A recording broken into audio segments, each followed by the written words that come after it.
Here are 5 things we've learned in Dawko's newest interview with Five Nights at Freddy's creator, Scott Cawthon. 1. Steelwool Studios has another project aside from the one being announced this week. And there is another game planned with Steelwool, but that's not going to be announced for a while yet. So I can't talk about that.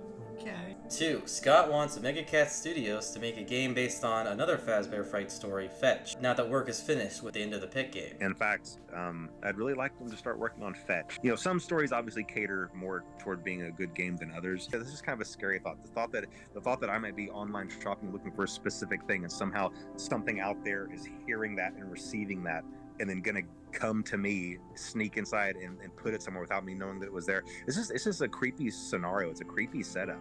And I think it'd be a really cool game to have to stop this thing.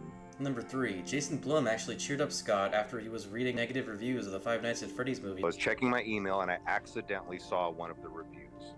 And I saw that it was terrible. And I went and started reading all of the other reviews. And I immediately texted my family saying, don't come. Don't come.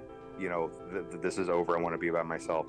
And I was already thinking in my head, like, how am I going to write a letter to Blumhouse apologizing for this? How am I going to write a letter to the fans apologizing to this for just wasting everybody's time? And I was just incredibly depressed.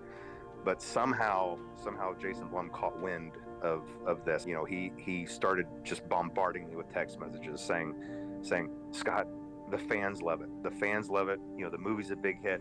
Everything's great. He was just, you know, in all caps, everything all caps. My phone was just blowing with all caps texts. And so he really talked me through that. Number 4. Some of the Fazbear Frights books are based on real experiences Scott had. One of the things you could sign up for was a Panda Call. And a Panda Call it's a very deceiving title, because what that meant is that early in the morning, a bunch of the camp counselors dressed as killer clowns scare the crap out of your kids. And so I signed up, Ian and Braden, you know, my old beta testers. Then I just heard a soft knock at the door and I opened it and there was a row of killer clowns. I said, never mind, you guys. And they just walked on. And so I based Bunny Call on that. Number 5. Burn Trap was originally not supposed to move at all. Originally, Burn Trap was never supposed to move. He was supposed to just be something you saw in the corners, or like if you were walking past machinery, you might be able to peek in between two things and see him in the corner or propped up against a wall, almost like a some kind of decaying movie prop. Well, obviously that's not what we got in Security Breach. In Security Breach, we got a capsule opening and purple smoke flowing out and him climbing out and coming to get you. But not quite the same thing.